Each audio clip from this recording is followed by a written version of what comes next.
is Iron Danger. It's a tactical combat game with time rewind mechanics. And in the game you play Kimura. She's this ordinary girl from this little village up north. I can show you the map. You can see the northern soldiers in the poster here. Army of this half man, half machine is running south and trying to get to the city of Kalevala. And so she's attacked, her home village is attacked on the way, and she falls into this cave that has this magical stone that goes through her heart. And it gives her the ability to control time, and it also gives her ability, like more magical abilities.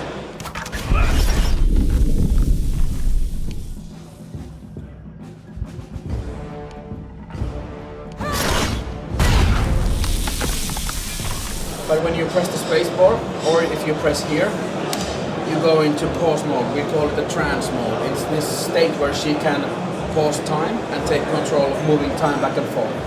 And there's always the option to go back 5 seconds, and we have divided time into heartbeats. And you can see the heartbeats on the UI here. If we change characters, you get the timeline of the characters being selected. And all actions have duration in heartbeats. So for example, firing 3 arrows at once, it will cost me 3 heartbeats. So what this allows us to do is to make the combat in this game not be action or not be purely tactics, but it's more like a puzzle. So it's a puzzle game, like a Rubik's Cube of combat. So you have to figure your way out of these combat situations without having your characters die.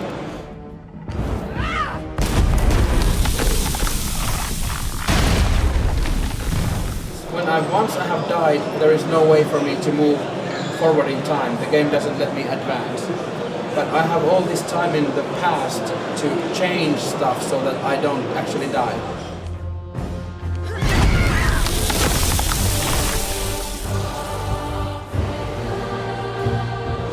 And it is about 15 to 20 hours of gameplay. So it is not too long, because we didn't want this game to be something that you kind of get bored of. Like some games that are over 60 hours, we as a development team, we were thinking like, how many games have I finished that were 60 plus hours in the last year? And I think one from our team had finished one. So we were like, okay, let's make this game something that when you finish it wanting more. Not finish it so that you're like, oh, it's finally done. But you finish it like, oh, I want more of this.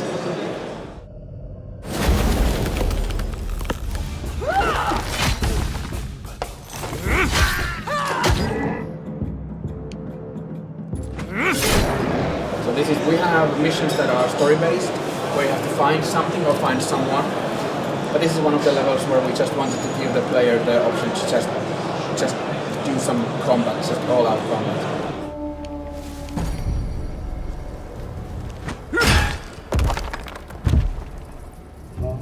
So, and in our game, even in the lore, none of the other characters know that there is the possibility of rewinding time. She doesn't tell them ever, and everybody just thinks that they're super lucky and super good at fighting. They're like, oh my god, we're so good. And she's just so devastated, like everybody's always dying and she's always dying, it hurts so much.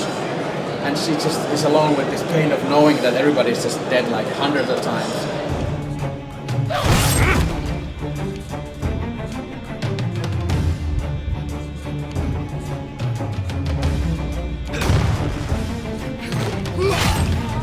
This is actually like this is a video editing software.